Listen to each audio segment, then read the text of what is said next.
Baik, Assalamualaikum warahmatullahi wabarakatuh. Salam kebajikan, Om Swastiastu, Namo Buddhaya, dan salam sejahtera bagi kita semua. Yang terhormat Bapak Ahmad Basuki ST MMG PhD, selaku Ketua Jurusan Teknik Informatika, Bapak Insinyur Primantara Hari Trisnawan MSc, selaku Sekretaris Jurusan, Bapak Aditya Balyuga Eskom MSc, selaku Ketua Program Studi Teknik Informatika, serta Bapak Ibu dosen pemateri yang saya hormati. Terima kasih kepada Bapak Ibu yang telah hadir dan bersedia meluangkan waktu untuk membawakan materi pada hari ini. Dan tak lupa saya ucapkan terima kasih juga atas partisipasi teman-teman informatika. Dengan mengucap syukur atas limpahan hidayah yang telah diberikan oleh Tuhan Yang Maha Esa, sehingga kita dapat berkumpul di sini, walaupun secara daring, dalam acara Forum Diskusi Akademik 2021, Sosialisasi Topik Skripsi. Kepada Bapak, Ibu, dan teman-teman yang saya cintai, sebelum melangkah ke mata acara berikutnya, marilah kita bersama-sama berdoa terlebih dahulu agar acara berjalan lancar.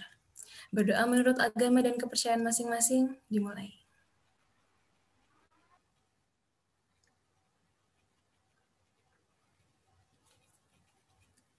Baik, doa dapat diakhiri. Kepada Bapak, Ibu, dan teman-teman yang saya cintai, sebelumnya, perkenalkan nama saya Nadia Putri dari Teknik Informatika 2018 yang berperan sebagai moderator yang mana akan memandu berjalannya acara Forum Diskusi Akademik kali ini. Forum Diskusi Akademik merupakan program kerja dari Advokesma Eksekutif Mahasiswa Informatika, di mana pada acara ini mahasiswa dapat membahas dan berdiskusi mengenai topik-topik akademik bersama dengan dosen yang menjadi pemateri.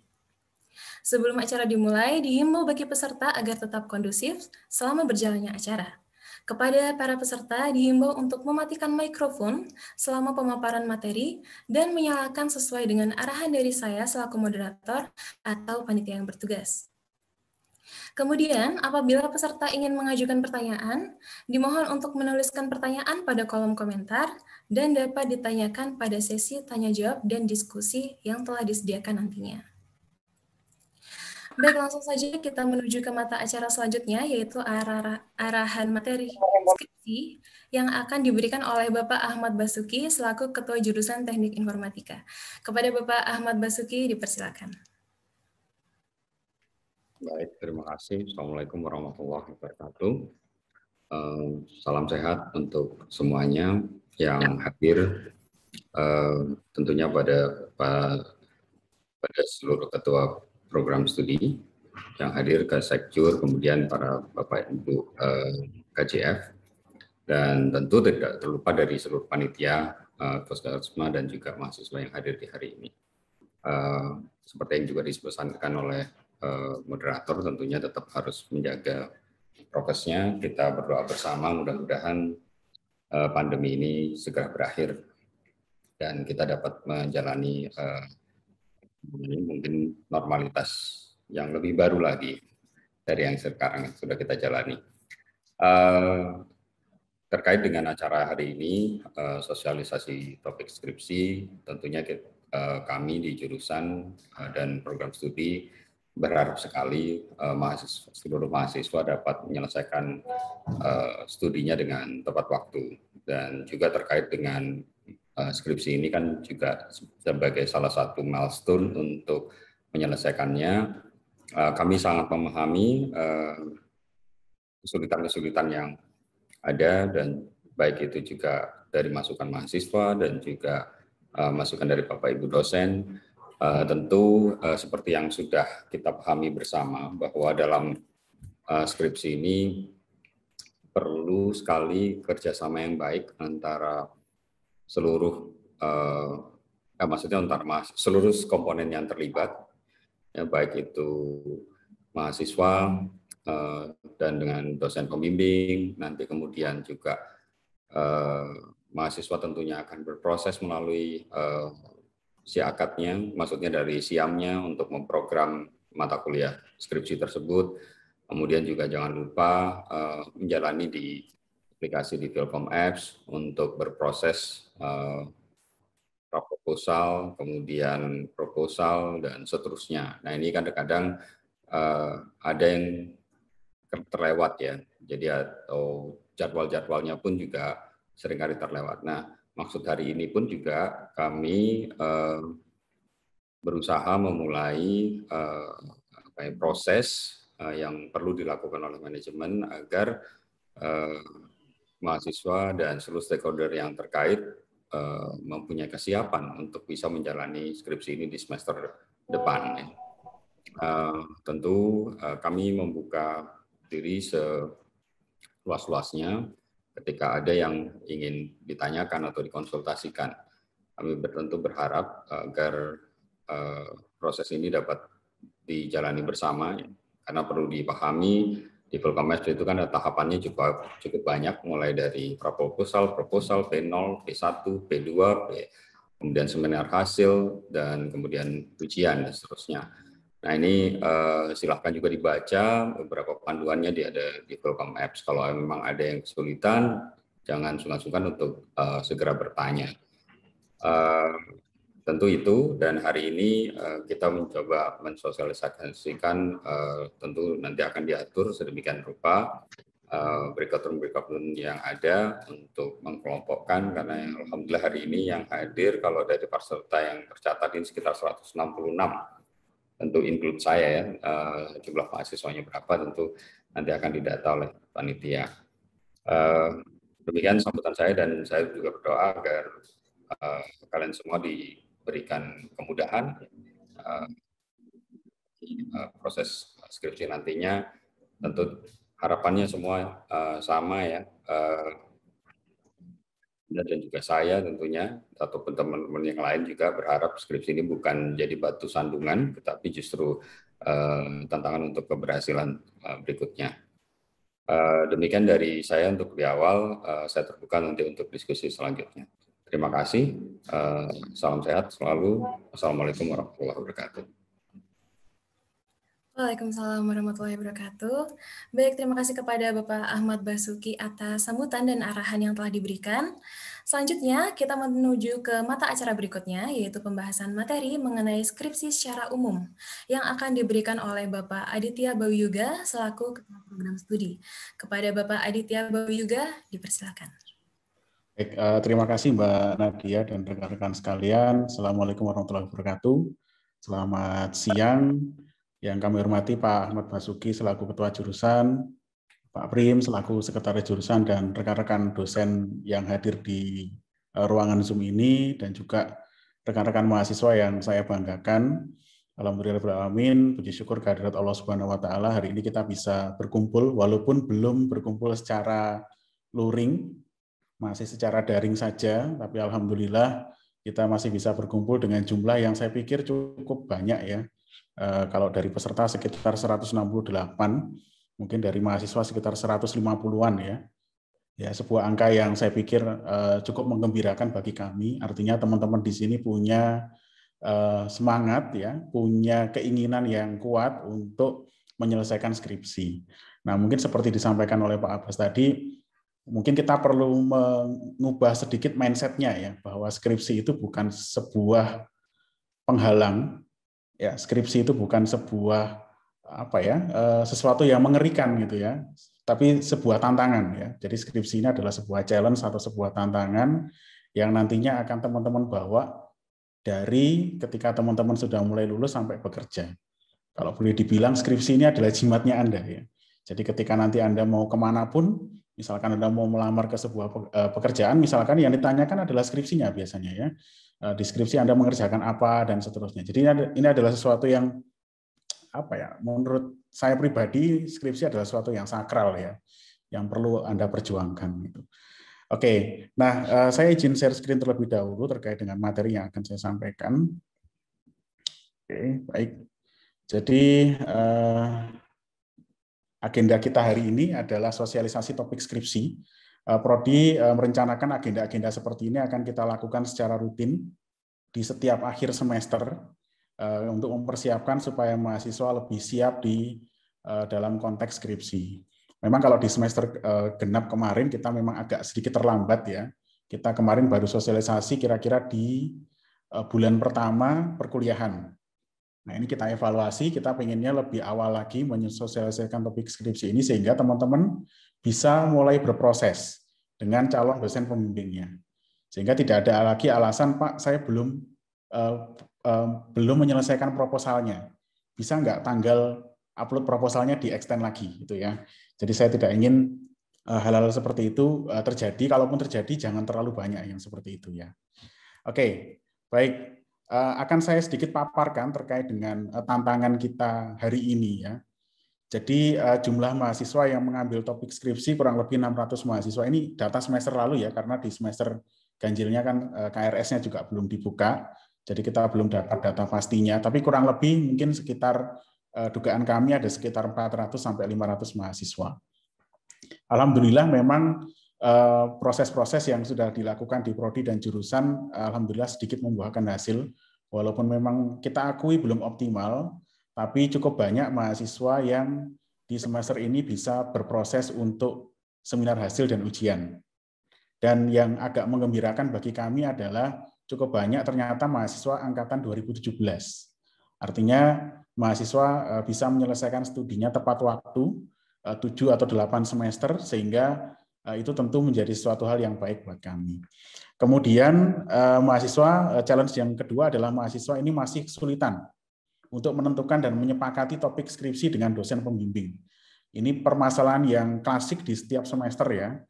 Kita melihat bahwa skripsi ini adalah sebuah karya ilmiah. Yang disebut sebagai karya ilmiah adalah sesuatu yang memang harus ada dasar ilmiahnya. Jadi ketika Anda mengerjakan sebuah karya ilmiah tentu harus ada latar belakangnya. Kenapa sih Anda mengerjakan skripsi ini? Kenapa Anda mengerjakan penelitian ini? Kenapa Anda membuat karya ilmiah seperti ini? Nah, kadang-kadang proses untuk menemukan topik itu menjadi proses yang cukup sulit, terutama bagi mahasiswa yang barangkali baru pertama kali melakukan penelitian. Ya, mungkin Anda pernah merasakan simulasinya membuat penelitian saat Anda mengambil mata kuliah MedPen ya. Di situ mungkin Anda berjuang untuk mendapatkan sebuah topik penelitian yang kira-kira bisa disetujui oleh dosennya.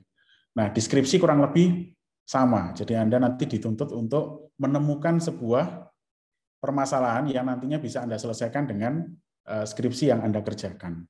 Kemudian challenge yang ketiga yang kita juga hadapi mulai dari tahun 2020 kemarin adalah kondisi pandemi yang membuat pola interaksi dosen dan mahasiswa ini sangat berubah.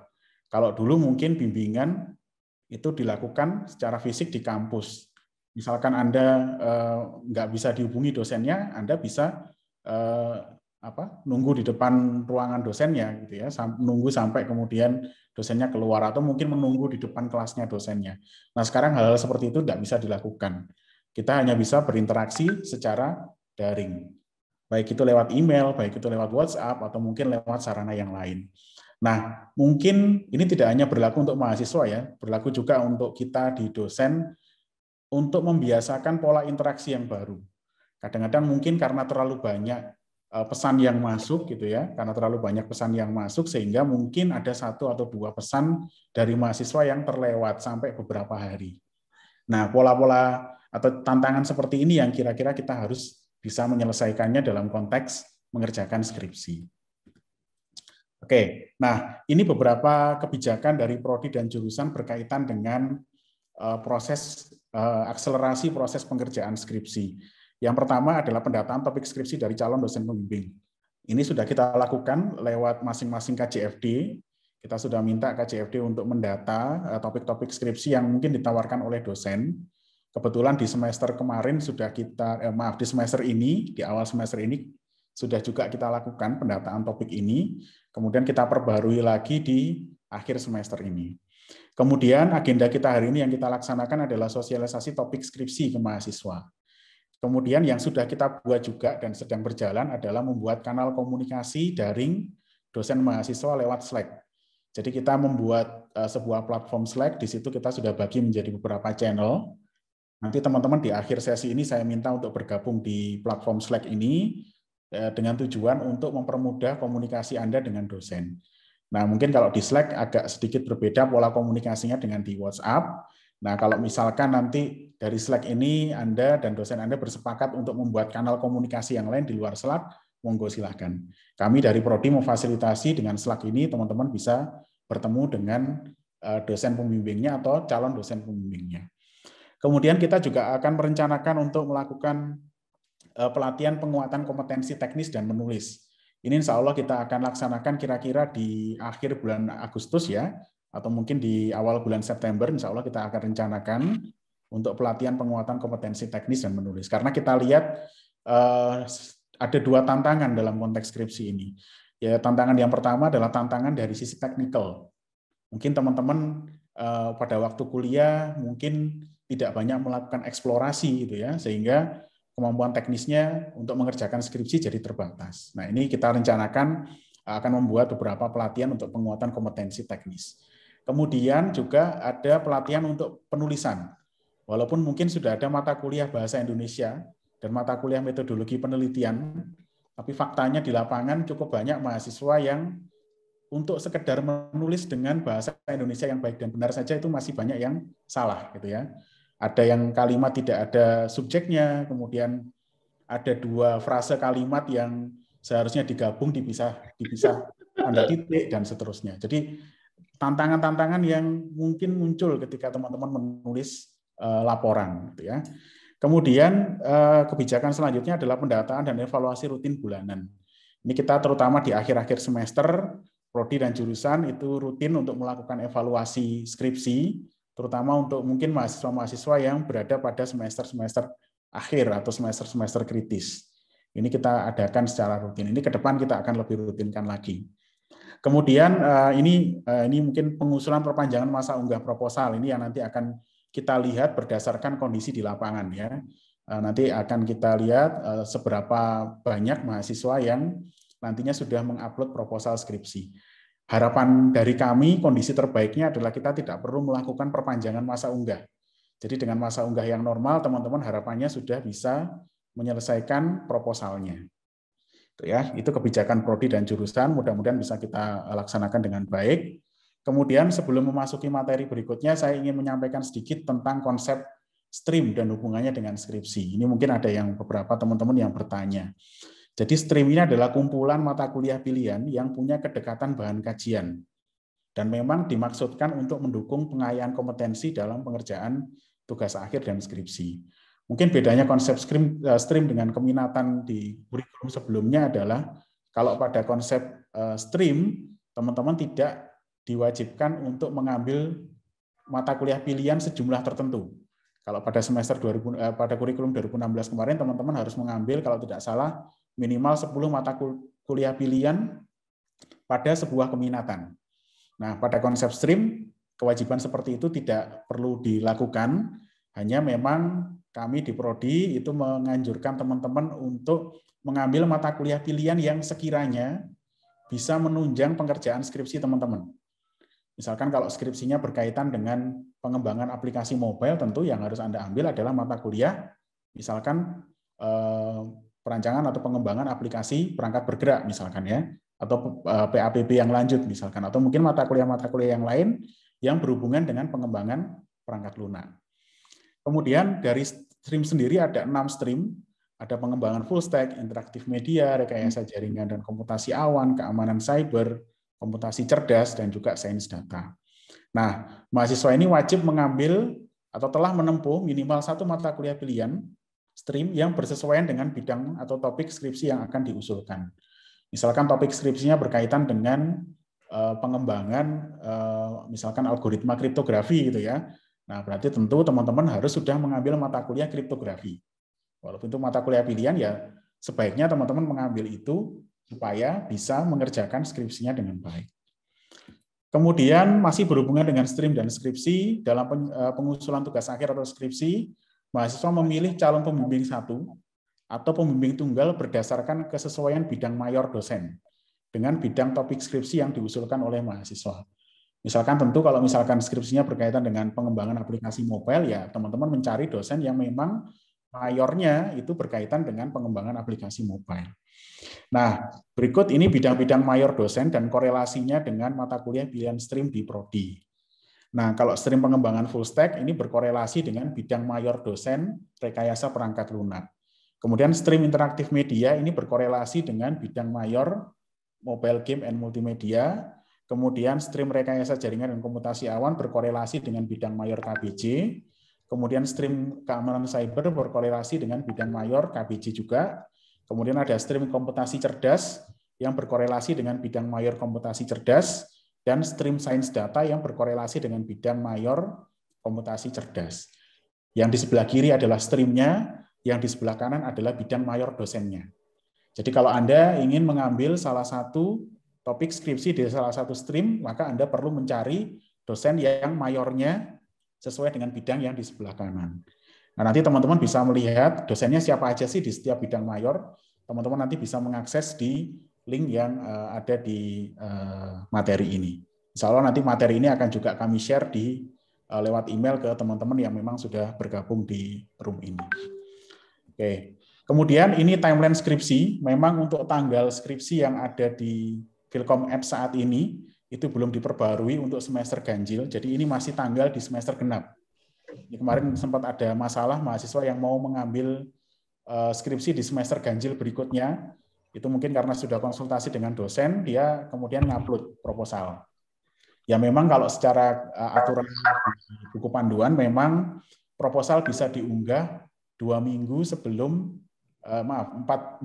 sebelum semester baru dimulai.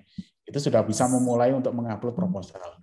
Hanya memang kemarin kita anjurkan untuk menunggu sampai semesternya selesai dulu, baru kemudian berproses di Philcom Apps. Nah, kira-kira kurang lebih timeline-nya seperti ini. Mungkin karena belum ada tanggal pastinya, saya hanya menampilkan gambar, diagram, timeline untuk skripsi dari buku panduan. Nanti tanggalnya akan menyesuaikan, teman-teman mungkin bisa melihat secara periodik di Philcom Apps di bagian tanggal skripsi. Nah, berikutnya ada beberapa hal yang teman-teman perlu perhatikan dalam konteks pengerjaan skripsi. Yang ini seringkali bisa jadi masalah ya kalau tidak diperhatikan. Yang pertama adalah teman-teman perlu mengingat bahwa proposal yang Anda buat atau pengajuan pra-proposal yang Anda buat itu tidak pasti akan langsung diterima oleh dosen. Jadi mungkin dosen berdasarkan pengalaman penelitiannya mungkin melihat bahwa topik yang teman-teman tawarkan ini kurang kuat misalkan. Sehingga perlu dilakukan revisi. Nah, yang perlu saya sampaikan adalah mulailah proses penjajakan skripsi ini seawal mungkin. Jadi jangan menunggu sampai batas proposal baru kemudian Anda menemui dosennya. Jangan seperti itu. Jadi mulailah Anda berkomunikasi dengan dosen mungkin di akhir-akhir semester seperti ini. Sehingga nanti Anda bisa punya kesempatan lebih panjang untuk berdiskusi dengan dosen, kira-kira topik skripsi apa yang mau Anda selesaikan. Kemudian yang kedua yang perlu Anda ingat adalah jangan menghilang dalam proses pengerjaan. Ini sangat sering sekali terjadi ya. Jadi dosennya sudah gaspol gitu ya, tapi ternyata mahasiswanya ngilang gitu ya.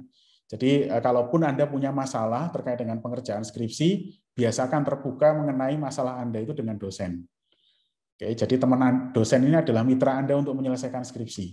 Jadi kalaupun Anda punya masalah ya Anda bisa terbuka dengan dosennya. Pak, saya mohon maaf belum bisa menyelesaikan ini kira-kira karena ada kendala seperti ini, kira-kira ada solusi nggak Pak kira-kira? Anda boleh berdiskusi dengan dosen seperti itu. Kemudian yang ketiga yang perlu Anda perhatikan tanggal-tanggal penting. Ini yang sering teman-teman kelewatan ya, P0, P1, tanggal P2, tanggal semhas, sidang, dan seterusnya. Ini perlu diperhatikan. Kemudian yang keempat, yang tidak kalah pentingnya selain dari aspek pengerjaan adalah aspek administrasi.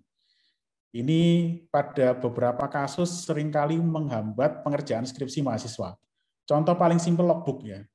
Jadi mungkin bimbingannya sudah 10 kali tapi mahasiswanya nggak ngentri logbooknya ke Philcom Apps. Nah, begitu giliran mau P1 atau P2 ternyata nggak bisa dilakukan P1 atau P2-nya oleh dosen karena logbooknya kurang. Ini padahal kan hal yang simpel sebenarnya ya. Baru kalau sudah kurang, bingungi dosennya. Jadi sedapat mungkin teman-teman itu memperhatikan aspek administrasinya juga. Kalaupun Anda pernah bimbingan, ya logbooknya diisi. Ya, sekali bimbingan, logbooknya diisi. Sekali bimbingan, logbooknya diisi. Kemudian yang perlu Anda perhatikan juga tanggal-tanggal penting tentu saja. Kemudian status pengerjaan. Teman-teman, status pengerjaannya sampai saat ini itu masih masuk ke status apa? P0, P1, kemudian kalau memang masuk ke fase di mana teman-teman harus melakukan sebuah action, ya tentu teman-teman harus segera melakukan itu. Misalkan saya ambil contoh, setelah P0 itu ada fase P0-nya disetujui, ada fase namanya upload proposal setelah P0. Nah, itu kan yang harus melakukan adalah mahasiswa. Dosen tidak bisa melakukan persetujuan kalau mahasiswa tidak mengupload proposal yang sudah direvisi setelah P0. Kemudian yang perlu Anda perhatikan juga adalah kondisi akademik Anda. Ini beberapa kasus yang sering kali ditemui adalah teman-teman ada yang setiap semester itu hanya memprogram skripsi saja. Padahal mata kuliahnya itu baru lulus sekitar 130 SKS misalkan ya. Kalau ditambah skripsi kan cuma 136, kurang 6 SKS. Nah, baru kemudian nyadarnya kapan? Baru kemudian dia sadar ketika sudah semester 14. Sudah mau selesai skripsinya baru nyadar, oh iya, kuliah saya kurang 6 SKS. Nah, akhirnya kan bingung ya. Nah, teman-teman perlu memperhatikan kondisi akademiknya. Persyaratan-persyaratan lulus itu teman-teman sudah harus mulai merancang itu. Misalkan lulus itu harus minimal 144 SKS, kemudian nilai DD plus-nya juga minimal tidak boleh lebih dari 10%, tidak boleh ada nilai E, dan seterusnya. Itu yang harus teman-teman perhatikan berkaitan dengan kondisi akademik ini.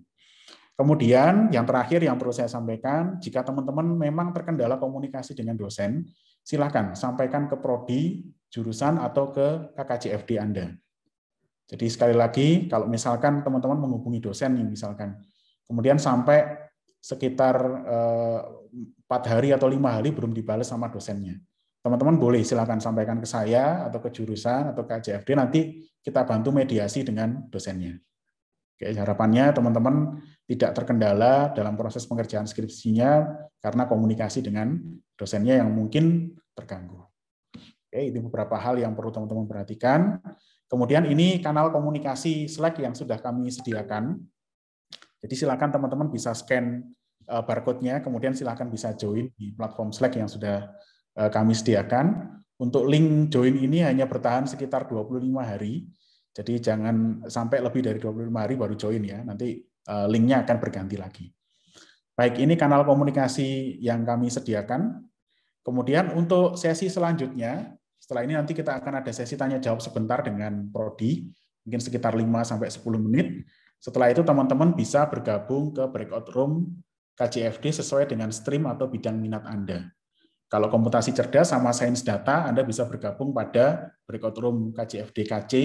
Kemudian untuk pengembangan full stack, teman-teman bisa gabung ke KJFD RPL, interaktif media ke MGM, kemudian untuk keamanan cyber dan rekayasa jaringan, teman-teman bisa bergabung dengan breakout room KBJ. Oke, baik, mungkin itu saja yang bisa kami sampaikan berkaitan dengan materi umum mengenai skripsi dari sisi prodi. Berikutnya mungkin kita buka sesi tanya-jawab, mungkin sekitar 5-10 menit saja, baru kemudian teman-teman saya persilahkan untuk bergabung ke breakout room yang sudah disediakan. Oke, saya kembalikan ke Mbak Nadia, silakan Mbak. Baik, terima kasih kepada Bapak Aditya Boyuga atas materi yang telah diberikan. Selanjutnya, kita akan menuju mata acara sesi tanya-jawab dan diskusi untuk materi skripsi secara umum.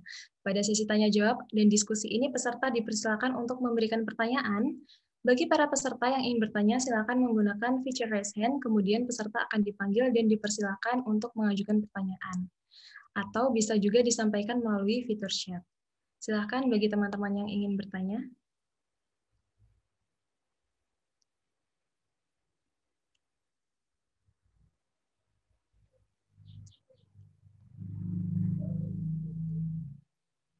Baik, Bapak Aditya, mungkin.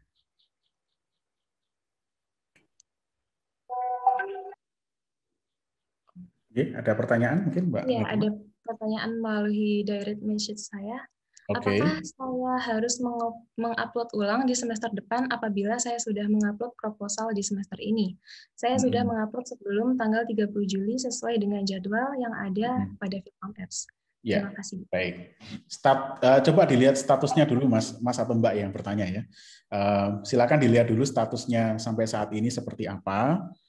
Karena kemungkinan kalau memang diupload sebelum tanggal 30, khawatirnya terkena evaluasi di Filkom Apps. Ya, nanti itu perlu dicek. Kalau memang nanti terkena evaluasi, ya silakan diupload ulang lagi aja, nggak apa-apa. Ya. Oke. Baik, terima kasih Bapak. Kemudian selanjutnya terdapat pertanyaan, apabila dulu mengambil keminatan RPL, apakah bisa mengambil topik skripsi interaktif media? Oke, boleh, silakan. Yang penting Anda menghubungi, yang pertama yang perlu Anda perhatikan, yang pertama adalah satu, ambil mata kuliah pilihan yang memang bersesuaian dengan topik yang mau Anda kerjakan. Jadi misalkan nih, Pak, saya pengen mengerjakan pengembangan aplikasi mobile misalkan. Nah, tentunya teman-teman harus ngambil mata kuliah PABB. Memang secara secara kewajiban mungkin tidak kita wajibkan ya, tapi tentu itu akan sangat membantu sekali teman-teman dalam mengerjakan skripsi. Itu ya, mungkin jawaban saya seperti itu, Mbak. Baik, terima kasih Bapak Aditya. Baik. Terdapat pertanyaan lagi, timeline skripsi semester depan dimulai dari tanggal berapa ya Bapak? Oke. Untuk saat ini memang jadwal yang tertera di Filkom App seperti saya sampaikan tadi itu adalah jadwal di semester genap ya. Untuk jadwal semester ganjil belum di-set, tapi silakan berprogres dulu, insya Allah mungkin akan dimulai kira-kira di awal bulan Agustus. Ya, nanti kita akan terus komunikasikan dengan fakultas untuk segera mengupdate jadwal di Filkom Apps, karena memang jadwal ini berlaku di seluruh fakultas, di seluruh jurusan di Filkom ya. Jadi pengelolaannya ada di fakultas, bukan di jurusan atau di prodi. Insya Allah nanti kita akan segera berkomunikasi dengan fakultas untuk menyepakati tanggal-tanggal penting yang ada di Filkom Apps. Mungkin yang perlu teman-teman ketahui untuk saat ini kita sedang berproses juga dengan mahasiswa skripsi mahasiswa angkatan 2013 sama 14 yang ini adalah semester terakhirnya. Jadi dalam minggu ini kita sedang berusaha untuk segera menyelesaikan kakak kelas Anda yang mungkin sudah terakhir masa studinya. Nanti setelah itu selesai, selepas bulan Juli, insya Allah kita akan segera untuk berkomunikasi dengan fakultas untuk tanggal-tanggal penting di semester ganjil. Mungkin seperti itu, Mbak. Baik, Bapak. Terima kasih. Kemudian untuk pertanyaan selanjutnya, permisi Pak, saya Farhan dari Teknik Informatika 18, ingin menanyakan apakah bisa mengambil skripsi yang bersamaan dengan mengambil matkul wajib. Total saya kurang 8 SKS, rencananya di semester 7 ingin mengambil 6 SKS skripsi dan 4 SKS jaringan syaraf Firwan. Oke, sangat bisa Mas, asalkan yang pertama yang perlu Anda perhatikan adalah ada nggak batas pengambilan SKS berdasarkan dengan IP semester sebelumnya. Nah, itu perlu diperhatikan. Kalau misalkan ya, dalam kondisi tertentu misalkan ya, Pak, saya cuma kurang mata kuliah wajib aja dan skripsi. Kalau saya ambil mungkin saya sampai 18 SKS misalkan. Tapi saya karena IP semester sebelumnya tidak terlalu bagus, saya cuma bisa ngambil 12. Kira-kira gimana, Pak? Untuk kasus seperti itu, silakan Anda bisa berkonsultasi dengan saya. Pada kondisi tertentu, KPS itu bisa memberikan memo supaya Anda bisa mengambil SKS lebih dari yang diperbolehkan. Jadi itu yang perlu Anda perhatikan pertama. Yang perlu Anda perhatikan kedua adalah fokus Anda. Jadi perlu saya sampaikan, skripsi saja itu sudah cukup berat ya. Tapi kalau kemudian Anda tambah dengan mata kuliah wajib, tentu beban Anda jadi semakin berat. Tapi bukan berarti tidak bisa dilakukan ya, sangat bisa sekali untuk dilakukan. Hanya memang teman-teman harus fokus sekali untuk menyelesaikan perkuliahan sekaligus menyelesaikan skripsi. Mungkin seperti itu. Baik, terima kasih Bapak. Kemudian untuk pertanyaan selanjutnya, bagi yang benar-benar baru memulai skripsi, apakah mahasiswa perlu mengerjakan proposal skripsi saat ini juga atau proposal skripsi dapat dikerjakan mulai semester berjalan besok? Oke, baik. Perlu saya sampaikan dulu mengenai tahapan-tahapan skripsi ya di Filkom Apps. Ada beberapa tahapan, ada yang disebut dengan pra-proposal. Pra-proposal ini adalah semacam preliminary research ya. Jadi teman-teman itu mengadakan mungkin membaca referensi, kemudian menggali ide ya. Teman-teman pada tahap pra-proposal tidak diminta untuk membuat proposal utuh 3 bab. Jadi cukup membuat idenya saja, ringkasan idenya saja. Nah, ini tahapan pra-proposal. Ya, terima kasih Pak Abbas sudah ditampilkan. Ada tahapan pra-proposal. Oke, kemudian formnya juga sudah ada untuk form pra-proposal. Kemudian pra-proposal ini bisa dilakukan kapan saja. Ini yang mungkin seringkali misleading ya. Pra-proposal itu bisa dilakukan kapan saja, tidak perlu menunggu tanggal batas tertentu. Oke, nah dari pra-proposal kemudian teman-teman melanjutkan ke tahap pembuatan proposal. Nah di tahap pra-proposal tadi teman-teman nanti akan memilih siapa dosen yang akan menjadi calon dosen pembimbing Anda. Nah di tahap pra-proposal ini teman-teman nanti mengupload pra-proposal, kemudian nanti Anda akan berkomunikasi dengan calon dosen pembimbing Anda. Kalau calon dosen pembimbing Anda itu sepakat membimbing Anda, maka akan disetujui. Sehingga dosen tadi akan melekat ke Anda. Oke, baru setelah pra-proposal selesai, kemudian teman-teman bisa masuk ke tahap proposal.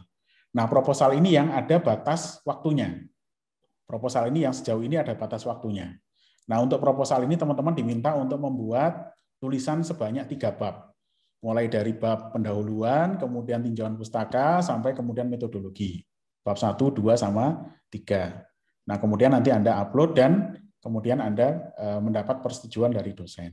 Kemudian nanti dari proposal akan ada tahap mulai dari P0 atau seminar proposal, P1 progres pertama, P2 progres kedua, kemudian ada seminar hasil, baru kemudian sidang skripsi. Kira-kira tahapannya kurang lebih seperti itu. Sehingga kalau menjawab pertanyaan tadi, apakah boleh dimulai sekarang? Sangat boleh sekali. Jadi mulai silakan Anda berkomunikasi dengan calon dosen pembimbing Anda. Saran saya begini, jangan langsung upload pra-proposal dulu. Jadi buatlah pra-proposal Anda dulu, rancangannya, kemudian diskusikan dulu dengan calon dosen pembimbing Anda. Kalau calon dosen pembimbing Anda mungkin sudah berminat membimbing Anda, mungkin ya sepakat dengan untuk membimbing Anda, silahkan kemudian upload pra-proposal di Philcom Apps. Baru nanti dosen akan melakukan verifikasi dan seterusnya. Kurang lebih seperti itu, Mbak. Jadi sangat boleh sekali untuk memulai dari sekarang. Tidak harus menunggu di semester berikutnya. Ya. Baik, terima kasih Bapak.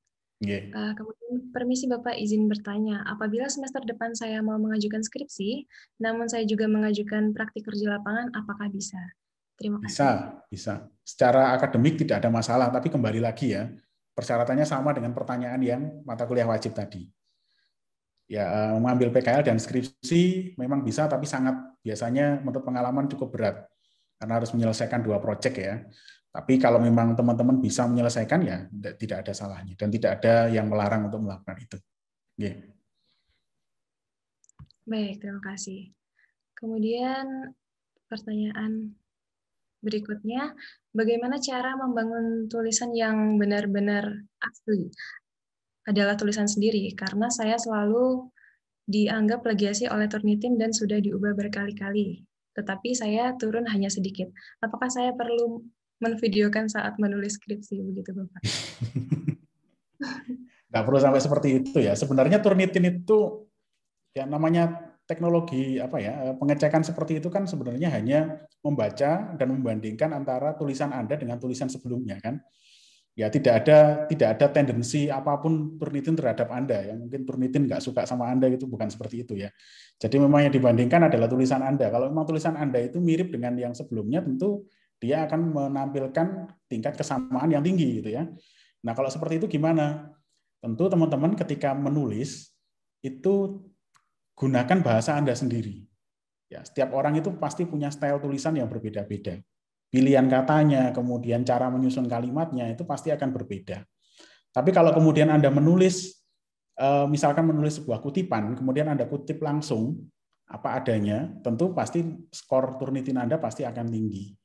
Menurut pengalaman biasanya Turnitin itu banyak bermasalah di bab 2 sama bab 3. Kemungkinan kebanyakan masalahnya ada di bab 2 sampai sama bab 3. Kenapa? Karena teman-teman terpaku pada template. Ya, seringkali terpaku pada template skripsi. Kalau template skripsi bilang, misalkan ya, saya kutip sebuah kalimat dari template skripsi. Pada bagian ini akan menjelaskan bla bla bla. Ini biasanya satu kalimat itu atau satu paragraf itu di copy paste sama mahasiswa. Itu ya. Padahal metodologi dari setiap mahasiswa itu kan berbeda. Studi kasusnya beda, metodenya beda, tentu metodologinya juga berbeda. Nah, kadang-kadang metodologinya sama. Lihat skripsi sebelumnya, oh metodologinya begini. Saya pakai aja, saya modifikasi dikit gitu ya. Nah, bukan seperti itu cara menulis yang baik sama yang benar. Gitu Mbak ya. Baik, terima kasih Pak Adi. Ya. Kemudian untuk pertanyaan selanjutnya, izin bertanya. Ini pertanyaan terakhir Mbak ya, sebelum nanti kita join ke breakout room ya. Ini pertanyaan terakhir. Izin bertanya, untuk berkeinginan magang terintegrasi skripsi, untuk teknis dan timeline-nya akan seperti apa ya Bapak? Terima kasih. Oke, ini mungkin saya sampaikan waktu sosialisasi MBKM kemarin ya, bahwa memang kita sedang menjajaki kemungkinan adanya magang yang bisa terintegrasi dengan skripsi. Yang perlu saya sampaikan di sini adalah memang MBKM ini adalah haknya mahasiswa ya, memang haknya mahasiswa. Cuman yang perlu saya sampaikan, Prodi juga perlu menjaga bahwa teman-teman ini bisa tetap on the track. Misalkan saya ambil contoh magang ya. Kita di Prodi melihat kondisi sebelumnya. Kita nggak usah ngomong magang yang 6 bulan. PKL yang 2 bulan saja, itu banyak yang molor sampai 2 semester lebih, nggak selesai-selesai. Gitu ya. Apalagi kalau misalkan magang 6 semester. Sehingga kita kemarin mengambil kebijakan yang kita izinkan untuk magang itu tentu yang ketika dinilai oleh prodi itu memang punya kemampuan untuk menyelesaikan magangnya. Paling tidak prodi akan melihat dari sisi IPK-nya. Misalkan Pak saya mau magang tapi IPK-nya di bawah 3, maka tentu prodi sangat tidak merekomendasikan seperti itu untuk ikut magang. Karena apa? Pekerjaan di magang tentu jauh lebih berat daripada pekerjaan di skripsi. Dan yang lain lagi, magang itu juga berhubungan dengan pihak eksternal.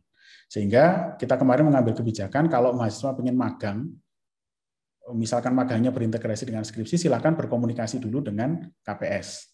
Nanti kita akan berdiskusi topiknya apa, kemudian saya juga akan melakukan assessment terhadap kemampuan akademik Anda, data historis Anda.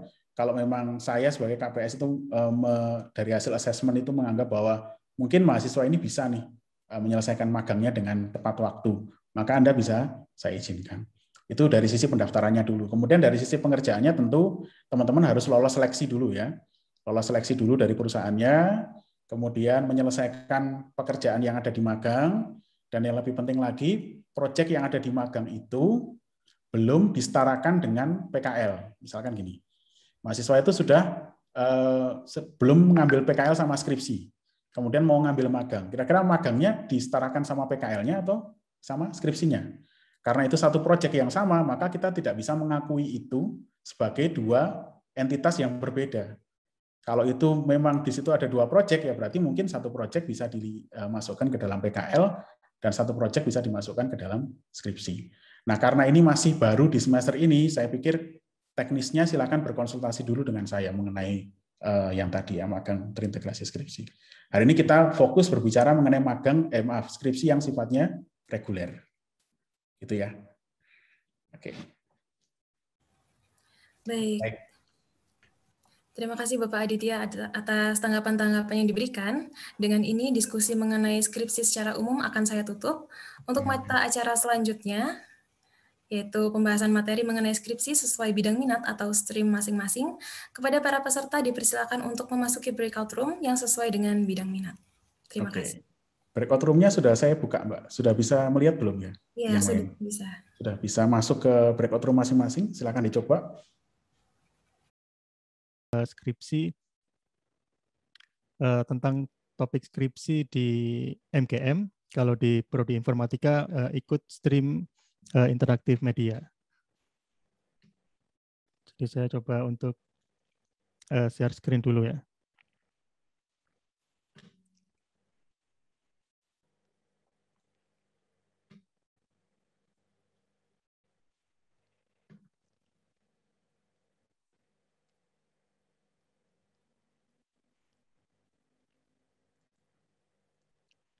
Ya, untuk layar apakah sudah bisa dilihat? Bisa, Bapak. Bisa, ya, Pak. Baik. Ya, alhamdulillah ya pada siang hari ini kita bisa berkumpul bersama. Di sini ada juga dosen-dosen lain yang berada di KJFD MGM ya. Nanti Bapak Ibu dosen tersebut juga akan melakukan sharing kepada saudara tentang topik yang ada di KJFD MGM ya, atau stream interaktif media. Jadi kita sekarang akan lebih fokus ya, tadi telah dijelaskan oleh Pak Abbas dan Pak Aditya tentang skripsi secara umum. Jadi untuk agenda kita di siang hari ini, yang pertama saya akan bahas sedikit tentang keminatan, hubungan antara keminatan, stream, kemudian ada bidang skripsi dan KJFD ya, bagaimana keterkaitan dari istilah-istilah tersebut ya. Kemudian tentang stream interaktif media, ada apa saja body of knowledge yang ada di interaktif media, sehingga ketika saudara mengambil topik ini, saudara tahu kira-kira keilmuan apa yang cocok untuk stream interaktif media. Kemudian dari sisi skripsi ya, kalau saudara sudah pernah melihat di buku pedoman skripsi yang berlaku saat ini, di Filkom itu ada 2 macam jenis skripsi, yaitu implementatif dan non-implementatif ya. Dan di interaktif media kami menyediakan 2 jenis itu ya, ada yang implementatif dan non-implementatif. Nanti saudara bisa memilih ya sesuai dengan preferensi atau topik dari saudara. Kemudian ada pemaparan ya tentang topik-topik skripsi di KJFD MGM. Ada pemaparan umum, nanti juga akan ada topik-topik yang spesifik yang akan disampaikan oleh Bapak Ibu dosen Mayor MGM. Kemudian kita akan lakukan diskusi dan tanya jawab dan kita akhiri ya. Jadi langsung saja ya untuk menghemat waktu. Jadi yang pertama tentang keminatan stream bidang skripsi dan KJFD. Jadi ini ada percampuran istilah dari kurikulum lama dan kurikulum yang baru ya. Jadi sekarang kita menggunakan kurikulum baru dan sudah berjalan sekitar 2 semester ya. Jadi keminatan ini adalah istilah lama yang berlaku di kurikulum yang lama, sehingga untuk kurikulum yang baru saat ini sudah tidak berlaku lagi. Jadi sekarang sudah tidak ada keminatan. Namun ada penggantinya ya. Penggantinya apa? Penggantinya adalah stream. Jadi stream ini mirip dengan keminatan, namun sifatnya tidak wajib ya. Kalau keminatan dulu sifatnya wajib, stream sifatnya tidak wajib. Kemudian ada lagi istilah bidang skripsi ya. Jadi ketika saudara lihat di Filkom Apps ya, itu nanti ketika mengajukan pra-proposal itu ada pilihan bidang skripsi. Nah, bidang skripsi ini sebenarnya masih ikut aturan yang lama ya, jadi masih mengikuti keminatan. Jadi kalau saudara lihat bidang skripsi, saudara tidak akan menemukan adanya interaktif media. Yang ada adalah MGM ya. Nanti mungkin ketika apps-nya diupdate ya, mungkin tidak menutup kemungkinan akan muncul stream ya, bukan menggunakan bidang skripsi lagi. Kemudian KJFD ya. KJFD ini sekumpulan dosen ya. Sekumpulan dosen yang memiliki keilmuan yang bisa dikatakan serumpun ya, atau memiliki keahlian yang tertentu dikumpulkan dalam satu kelompok yang disebut dengan KJFD. Nah, di dalam kelompok dosen KJFD itu ada yang sifatnya mayor dan ada yang sifatnya minor ya. Jadi untuk pembimbing skripsi ya, untuk pembimbing skripsi itu hanya bisa untuk pembimbing satu hanya bisa dari dosen yang mayor ya. Ini aturan yang berlaku di Prodiktif. Jadi ketika saudara mencari pembimbing nanti pastikan posisinya adalah dosen mayor. Jadi ini berlaku untuk semua KJFD yang ada di Prodiktif. Dalam hal ini, stream interaktif media ini dia dikelola oleh KJFD MGM. Jadi sekumpulan dosen itu mengelola interaktif media. Jadi sekumpulan dosen dari KJFD MGM. Jadi ini terkait dengan istilah-istilah ya. Ada istilah yang lama dan istilah yang sekarang berlaku. Kemudian kita lihat di bagian apa body of knowledge ya. Jadi interaktif media ini lahir dari MGM ya, mobile, game dan multimedia. Nah jika kita lihat lebih dalam lagi, sebenarnya dari interaktif media ini body of knowledge-nya itu ada yang pertama adalah platform based development ya, pengembangan berbasis platform. Di sini kami mengelola platform web, kemudian platform mobile, platform game, dan platform AR dan VR ya. Kemudian yang kedua, keilmuan yang kedua adalah keilmuan human computer interaction ya, atau interaksi manusia dan komputer. Ini juga merupakan core dari interaktif media ya. Jadi ada sub-subnya antara lain di sini terkait dengan user experience ya, atau UX atau pengalaman pengguna. Kemudian ada eksperimental HCI bagi yang ingin melakukan eksperimen ya, misalkan terkait dengan antarmuka pengguna diukur ya, kemudian hasilnya bisa dijadikan skripsi misalnya ya. Kemudian ada juga aplikasi sadar konteks atau context aware application. Ini masuk ke dalam ranah human computer interaction ya. Jadi ini mungkin ada sub-sub lain yang belum tercakup di sini. Kemudian yang ketiga terkait dengan grafik ya, grafika komputer atau computer graphics. Ini banyak mempengaruhi di AR VR, kemudian game ya. Ini computer graphics. Kemudian ada lagi satu lagi sebenarnya ada terkait dengan interaktif sistem ya. Interaktif sistem ini juga masuk ke dalam body of knowledge dari interaktif media. Jadi ada mata kuliah pemrograman sistem interaktif ya. Jadi itu dia perlu direalisasikan dengan hubungannya dengan platform ya. Jadi interactive system diimplementasikan ke platform. Jadi ini body of knowledge dari interaktif media pada kurikulum yang terbaru saat ini. Jadi ketika saudara mau mengambil skripsi, ya kurang lebih arahnya di salah satu ini ya. Jadi bisa arah platform, bisa arah HCI, bisa arah interaktif sistem atau komputer grafik ya. Namun pada umumnya biasanya hanya dua ini saja ya, platform dan HCI. Kemudian bagaimana syaratnya untuk mengambil skripsi MGM ya. Tadi telah dijelaskan oleh Pak Aditya ya, bahwa minimal ada satu mata kuliah keminatan, mata kuliah pilihan ya, yang relevan dengan skripsinya. Dan di sini untuk mengambil bidang skripsi MGM, saudara tidak harus mengambil stream interaktif media ya. Jadi saudara bisa saja perkuliahannya ngambil RPL atau ngambil KC ya. Tapi ketika skripsi saudara ambil interaktif media atau MGM itu juga boleh ya, asalkan saudara memiliki mata kuliah yang relevan. Misalnya PAPB atau evaluasi antarmuka ya. Minimal ada mata kuliah yang relevan, saudara bisa mengambil skripsi bidang MGM dengan syarat di sini pembimbing satu harus dosen mayor MGM ya. Ini berlaku di segala KJFD di jurusan TIF. Kemudian kita lihat antara dua jenis skripsi ini ya, ada dua jenis yang saat ini berlaku di panduan skripsi, yaitu skripsi implementatif dan skripsi non-implementatif ya. Apa perbedaannya? Di sini kita lihat ya, yang implementatif ini sifatnya adalah rekayasa ya. Jadi bisa melakukan analisis, melakukan perancangan, melakukan implementasi, dan pasti akhirnya harus ada pengujian ya.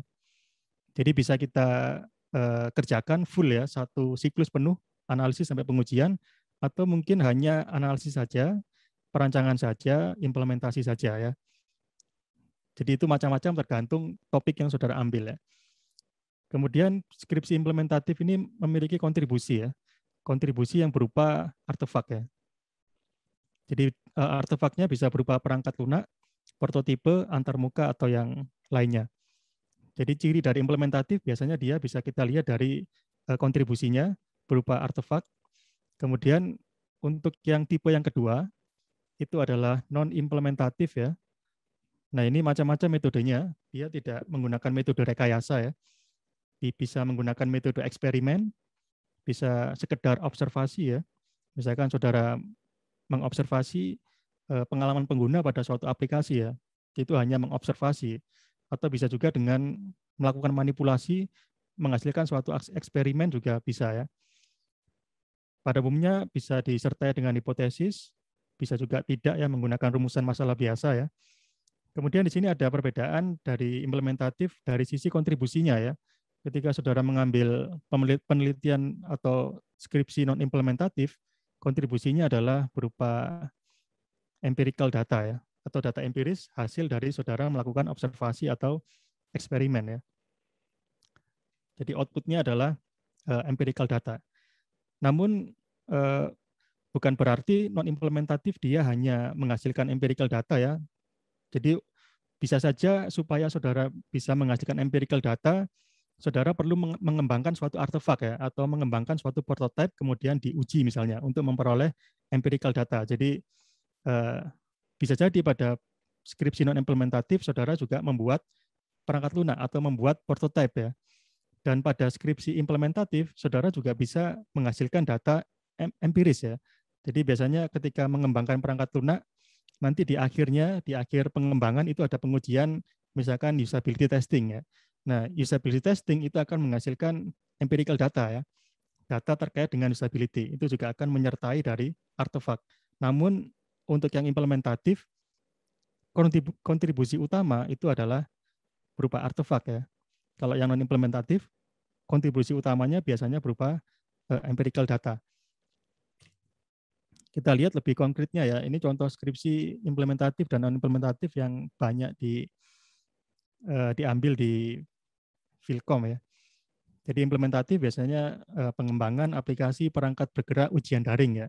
Kemudian studi kasus di SMA XYZ Kota Malang misalnya. Ini kontribusinya berupa suatu aplikasi perangkat bergerak ya, suatu software. Kemudian contoh yang non implementatif misalnya di sini perbandingan kecepatan ya. Pemilihan item pada drop down menu, circular menu, radio button ya. Jadi kita melakukan perbandingan, kemudian kasusnya di fungsi penilaian skripsi pada Filkom Apps misalnya. Jadi ada 3 menu, nanti diukur ya, melakukan observasi. Observasi terhadap pengguna berapa performanya, dalam hal ini kecepatan pemilihan item ya. Kemudian bisa kita bantu dengan hipotesis ya. Hipotesis 0 tidak ada perbedaan, hipotesis 1 ada perbedaan, kemudian diuji hipotesisnya, atau bisa juga hanya menggunakan rumusan masalah ya. Jadi ini tergantung dengan diskusi dengan pembimbing ya. Ini outputnya adalah data empiris ya, data empiris. Jadi saudara tidak membuat artefak ya, atau mungkin artefaknya perlu membuat karena pada Filkom Apps pilihannya hanya drop down ya, belum ada pilihan yang sirkular dan radio button. Jadi saudara perlu bikin prototype, kemudian dari prototype itu diuji untuk mencari empirical data. Yang itu merupakan kontribusi utama dari skripsi saudara. Jadi di MKM ini ada dua-duanya, ada implementatif, ada juga yang non-implementatif ya. Yang suka coding misalnya bisa mengambil implementatif, yang suka analisis, suka statistika mungkin bisa ambil yang non-implementatif. Kemudian ini perkenalan mungkin ya, ini ada beberapa dosen mayor MGM ya. Beberapa aktif, beberapa belum aktif atau akan segera aktif ya. Jadi ada saya di sini, kemudian ada Pak Aryo ya, ini telah menyelesaikan studi S3 ya. Insya Allah semester depan sudah bisa aktif, saudara bisa menghubungi beliau ya. Kemudian ada Pak Erik, kemudian Pak Faiz, Pak Herman, ada Pak Komang, kemudian ada Pak Lutfi, Pak Mahardeka, Pak Muhammad Aminul Akbar, kemudian ada Bu Ratih ya. Kemudian ada Pak Rizwan, ini beliau akan bergabung mayor MGM ya. Nanti bisa kontak ke beliau jika beliau bergabung ke mayor MGM. Kemudian ada Pak Tri Afirianto. Jadi ini ada 12 dosen MGM ya. Tentunya masing-masing dosen ini memiliki topik yang berbeda-beda, bidang keilmuan yang berbeda-beda. Jadi kita lihat di sini untuk yang KJFD MGM, secara umum bisa kita kelompokkan ya topik-topiknya. Jadi saudara mungkin bisa screenshot ini ya. Untuk pengembangan aplikasi perangkat bergerak ini ada siapa saja ya. Ini daftar dosennya. Untuk yang pengembangan aplikasi perangkat bergerak ini secara umum ya. Jadi kalau saudara punya topik atau mencari topik, itu bisa menghubungi ini. Kemudian ini pengembangan game, yang suka bikin game ya, ada Pak Erik, Pak Akbar, ada Pak Afi. Kemudian ada yang spesifik ya, topik yang sudah spesifik, misalkan ini pengembangan sistem rekomendasi berbasis perangkat bergerak. Saudara bisa menghubungi ke Pak Faiz dan Bu Ratih ya. Kemudian untuk yang perancangan atau evaluasi pengalaman pengguna ya, ini yang UX yang sekarang ini sangat pesat sekali ya. Bisa menghubungi dosen-dosen ini cukup banyak, ada 7 dosen ya. Saudara silakan komunikasi ya. Jadi intinya di sini saudara berkomunikasi ya, komunikasi ke dosen pembimbing atau calon dosen pembimbing supaya bisa menentukan topik dan mengerjakan skripsi dengan baik ya. Kemudian bagi yang tertarik dengan media augmented virtual reality ya, di sini ada 4 dosen, Pak Erik, Pak Herman, Pak Komang, Pak Akbar ya. Kemudian ada lagi topik yang spesifik ya dari Pak Rizwan. Jadi pemanfaatan sistem informasi geografis ya dan penginderaan jauh ya. Jadi ini kaitannya dengan sistem informasi geografis. Nah ini saudara bisa menghubungi Pak Rizwan. Ini secara umum ya, ada 6 macam tipe topik ya yang ada di KJFD MGM, namun ini bukan berarti hanya topik ini saja ya, terbatas di topik ini saja, tidak ya. Bisa jadi ada topik-topik yang lain yang mungkin juga masih relevan dengan KJFD MGM, nanti saudara bisa berkomunikasi, konsultasi dengan dosen MGM. Kemudian ini, ini cara lain ya, cara lain saudara ketika kesulitan mencari pembimbing ya, atau mencari topik skripsi, saudara bisa lihat di JPTIK, di situ bisa saudara cari misalkan game ya. Nanti saudara bisa lihat di situ ada apa saja skripsi tentang game yang pernah dilakukan di Filkom ya. Mungkin dari skripsi-skripsi yang sudah ada, saudara muncul ide, saudara bisa mengembangkan lebih lanjut ya, atau meneruskan dari skripsi yang sebelumnya. Di sini saudara bisa lihat judul, juga bisa lihat pembimbingnya ya. Di sini ada pembimbing 1, ada pembimbing 2. Jadi saudara bisa juga mencari pembimbing atau topik dari JPTIK atau dari repositori yang lain ya. Kemudian ini apa tips ya, tips. Ini berdasarkan pengalaman ya. Jadi biasanya kendala utama itu bukan di topik, bukan di judul, tapi di latar belakang ya. Jadi untuk skripsi kita butuh latar belakang yang kuat ya, bukan sekedar keinginan ya, tapi ada alasan yang ilmiah ya, mengapa melakukan penelitian ya. Ini bisa berupa kegelisahan misalnya ya, kegelisahan yang dihadapi oleh mahasiswa atau peneliti apabila penelitian itu tidak dilakukan, itu dampaknya apa yang terjadi. Itu sebagai motivasi atau alasan melakukan penelitian. Kemudian untuk membatasi lingkup biasanya menggunakan studi kasus ya. Misalkan pengembangan ujian daring di SMA mana, itu ada studi kasus sehingga kita memiliki lingkup yang jelas ya, sehingga ini bisa kita jadikan sumber penggalian data untuk menentukan responden misalnya ya. Responden. Jadi respondennya jelas kalau kita memiliki kasus yang jelas ya. Bisa juga didukung dengan ini literatur-literatur. Jadi biasanya kendalanya ada di latar belakang dan rumusan masalah ya. Nanti ini bisa saudara diskusikan dengan pembimbing. Sekarang kita masuk ke topik-topik skripsi oleh dosen-dosen mayor MGM ya. Jadi mungkin saya dulu ya, nanti akan disusul oleh rekan-rekan dosen yang lain. Jadi kalau dari saya, sementara ini saya belum ada yang spesifik ya, namun ada titipan dari Bapak Novanto Yudhistira kemarin. Jadi ini pengembangan aplikasi perangkat bergerak ya. Ini kolaborasi dengan komputasi cerdas. Jadi Pak Novanto Yudhistira telah memiliki produk atau hasil skripsi ya, yang telah selesai atau mungkin ada sebagian yang masih ongoing ya, masih belum selesai. Jadi yang pertama di sini adalah penerapan model residual ConvNet ya, dengan augmentasi citra untuk klasifikasi ekspresi wajah manusia ya. Jadi karena ini skripsi MGM ya, jadi fokusnya adalah pengembangan aplikasi perangkat bergerak.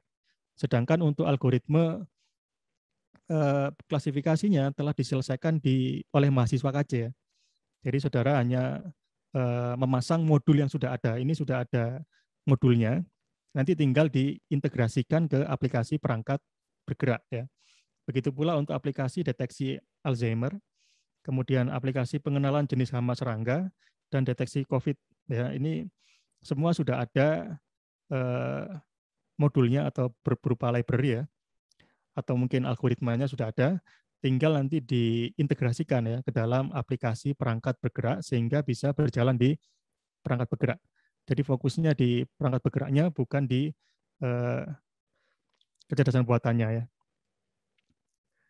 Jadi jika ada yang tertarik dengan topik-topik ini, nanti bisa menghubungi saya.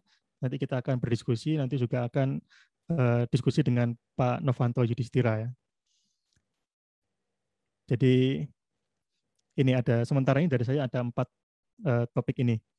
Jadi topik ini bisa dari dosen, bisa juga dari mahasiswa ya. Saudara kalau punya topik juga bisa konsultasi ke dosen-dosen. Jadi mungkin itu ya yang bisa saya sampaikan ya. Jadi selanjutnya saya persilakan kepada dosen MGM yang ingin menyampaikan topik-topiknya. Mungkin sesuai urutan dari Bu Ratih ya. Bu Ratih, apakah hadir? Iya Pak, hadir Pak. Ya, monggo Bu Ratih, silakan menyampaikan topiknya. Ya, oke, terima kasih banyak Pak Aki atas kesempatan yang diberikan. Saya langsung aja izin share screen.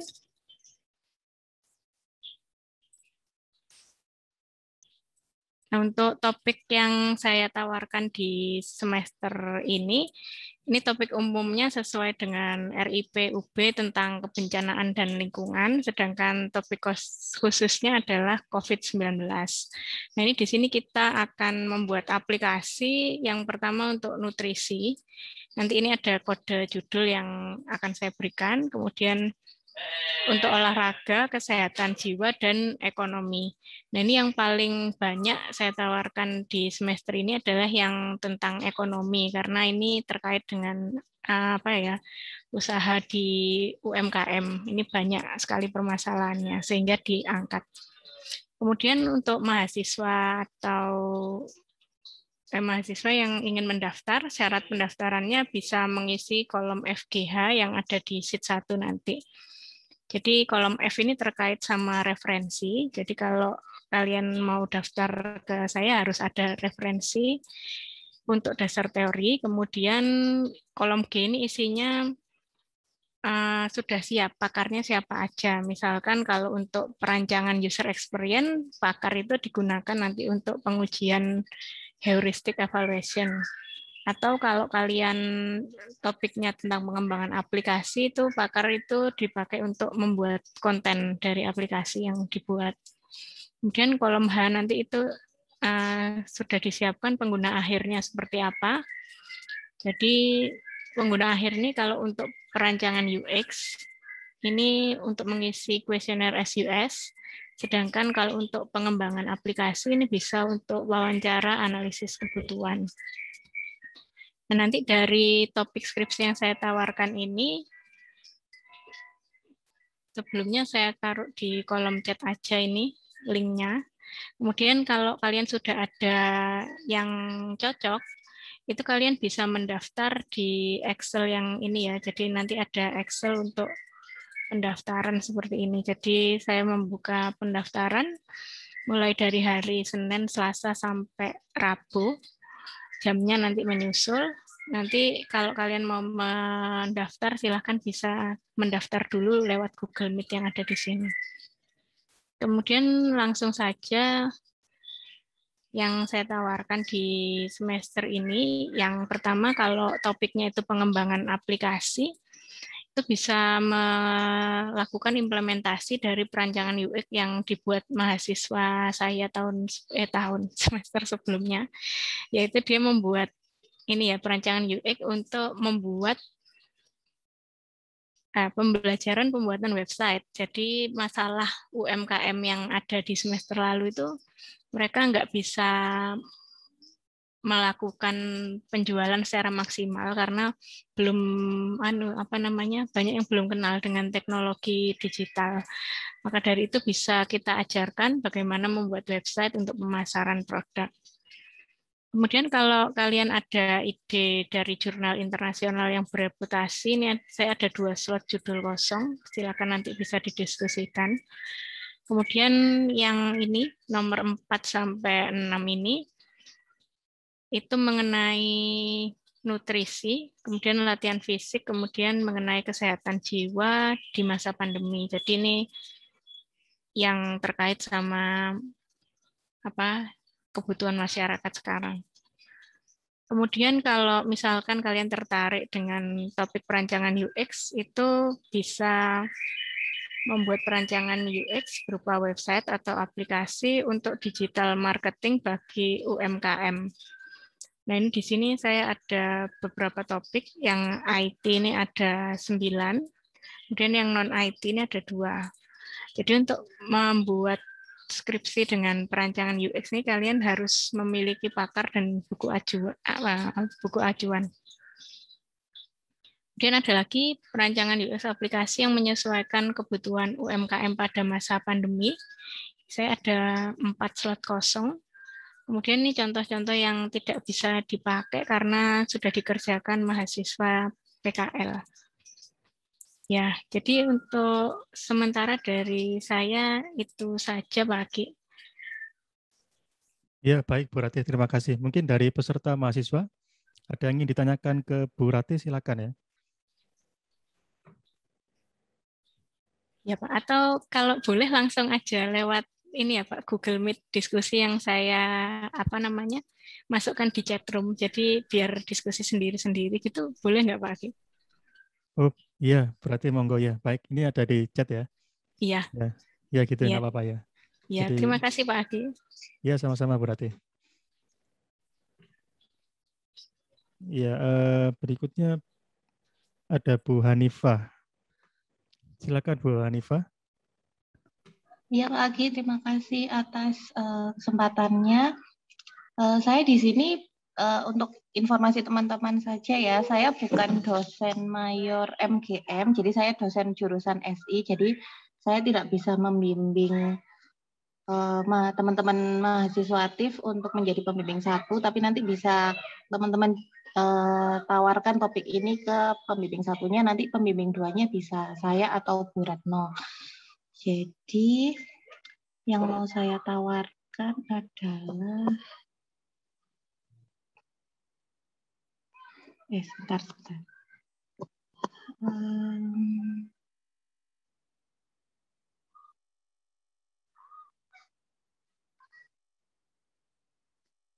Sebentar ya Pak.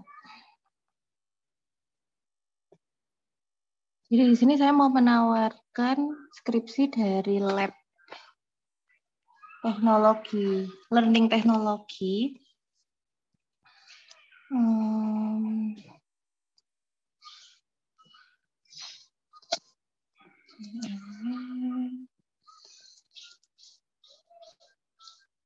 Ini udah kelihatan ya teman-teman ya? Share screen-nya. Sudah. Oh ya, oke, sebentar. Landscape dulu. Mana dia?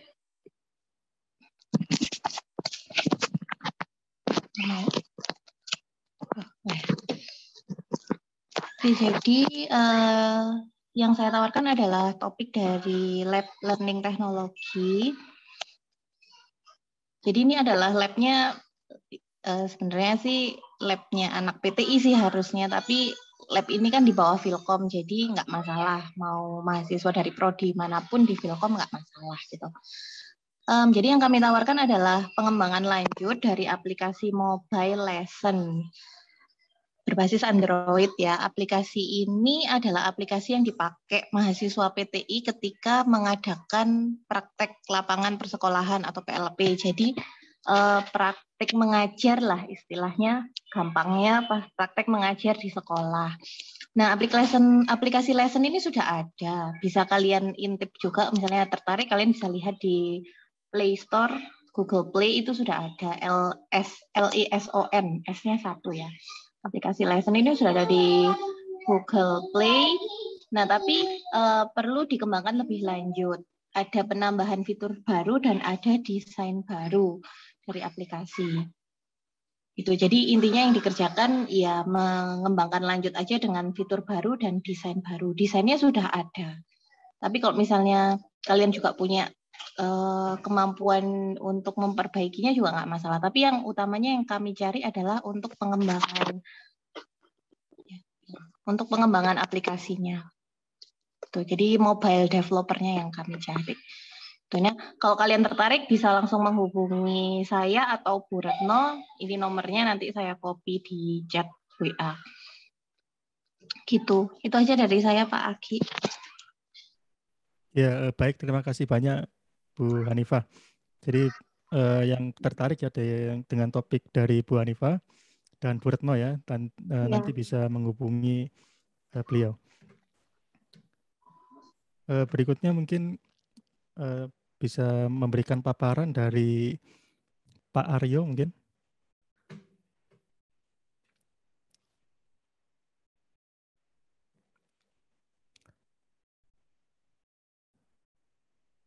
Silakan Pak Aryo. Oke, baik. Terima kasih Pak Agi. Sebenarnya saya sendiri juga belum ada informasi apa-apa ya terkait skripsi ini. Tapi insya Allah mungkin mulai dari semester depan, kalau ada mahasiswa yang mau bimbingan skripsi dengan saya, sudah bisa sudah bisa dilakukan. Jadi karena sekarang posisi saya kan masih di Jepang, dan saya rencananya akan selesai studinya bulan September ini. Jadi kalau ada mahasiswa yang ingin bimbingan skripsi dengan saya, bisa terkait Android, terkait teknologi pembelajaran juga bisa. Oke, mungkin itu aja sih Pak Agi. Iya Pak Aryo, mungkin preferensinya apa Pak Aryo untuk komunikasinya, mungkin via email atau bagaimana? Kalau masalah komunikasi bisa lewat email, bisa lewat WhatsApp juga. Lalu pakai Zoom, pakai Google Meet, apapun bisa lah. Yang namanya buat remote. Ya, baik. Oke, cuma mungkin gini ya, karena kalau misalnya keminatan topik spesifik apa yang bisa itu mungkin bagi yang pengen develop program aplikasi Android atau mungkin yang juga berbasis web, itu juga bisa. Lalu apa lagi ya?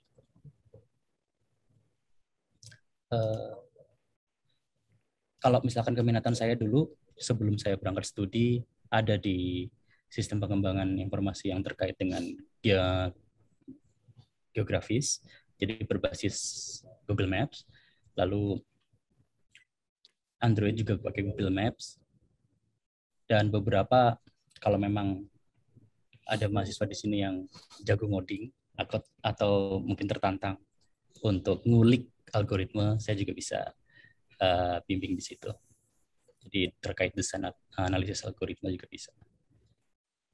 Ya banyak lah. Tapi kalau misalkan keminatan bidang yang saya teliti selama saya studi S3 di Jepang ini adalah di bidang teknologi pembelajaran. Jadi kalau misalkan ada mahasiswa yang ingin skripsi terkait non-implementatif yang sifatnya eksperimental, itu juga insya Allah saya bisa dampingi. Oke. Ya, baik. Terima kasih banyak Pak Aryo. Jadi bagi mahasiswa yang ingin diskusi ya, Pak Aryo ini sepertinya punya banyak topik, bisa nanti melalui email dulu, mungkin nanti akan ditindaklanjuti lebih lanjut oleh Pak Aryo. Berikutnya mungkin ada lagi yang ingin menyampaikan topiknya, mungkin Pak Rizwan. Pak Rizwan, apakah ada yang ingin ditawarkan?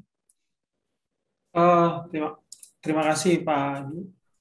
Ya, salam kenal teman-teman ya, adik-adik semua.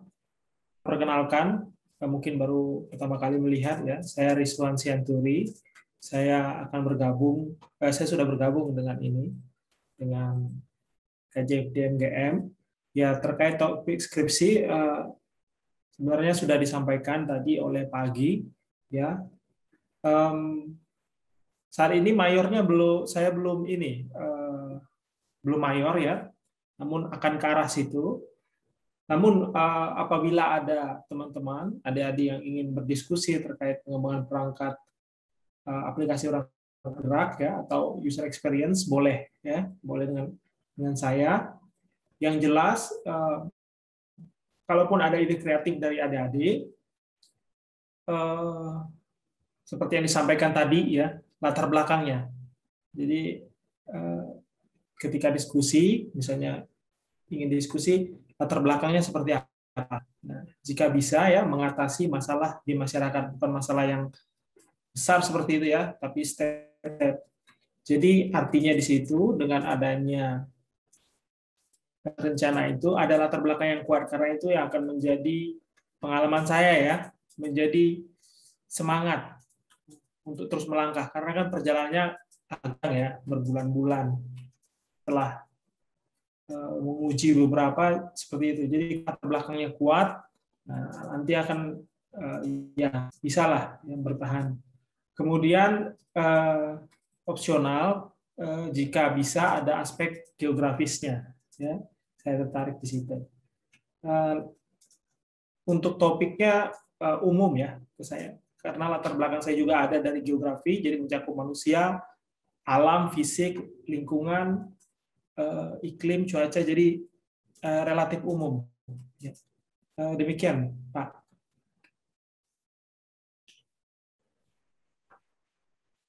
Ya, terima kasih Pak Rizwan. Ini nanti mahasiswa jika ada yang ingin konsultasi bisa memulainya lewat mana Pak? Kira-kira via email atau?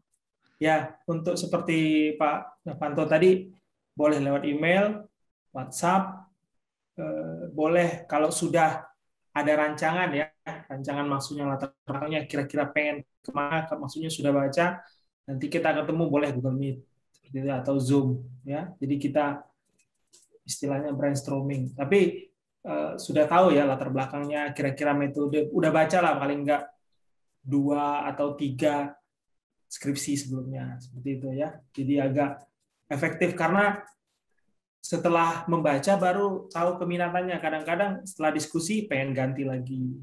Karena pengalaman saya ya dengan mahasiswa seperti itu. Jadi banyak baca dulu, sudah firm, jadi melangkah gitu. Jadi lebih cepat, lebih awal ya. Jadi sini sudah waktunya boleh mulai banyak-banyak baca. Jadi memang rumusnya banyak baca dulu ya. Begitu juga kalau ketemu dengan dosen lain. Sudah, Pak. Ya. Baik, terima kasih banyak Pak Rizwan. Jadi kita lanjutkan aja ke berikutnya, ada Pak Komang. Pak Komang Chandra Brata, silakan Pak.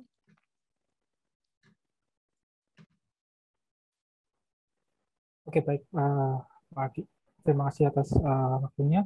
Halo semuanya, selamat siang, selamat wabarakatuh. Jadi mungkin langsung saja ya, jadi saya nggak bisa lama terkait topik skripsi, mungkin sama seperti yang tadi dipaparkan Pak Agi. Jadi kalau saya lebih ke mobile development, nanti topik bisa dari teman-teman, bisa yang implementatif maupun yang non-implementatif. Terutama di sini saya cek tadi beberapa udah angkatan 2018 ya, yang paling muda. Sehingga mungkin kalau kemarin punya topik dari kegiatan MPKM, contohnya di Bangkit, ada yang ke Bangkit, kemudian capstone project-nya tanda petik bisa dirasakan skripsi, itu juga silakan, bisa melanjutkan bimbingannya. Atau mungkin dari PKL itu juga open. Untuk yang ongoing sendiri, mungkin saya izin share screen ya Pak Aki.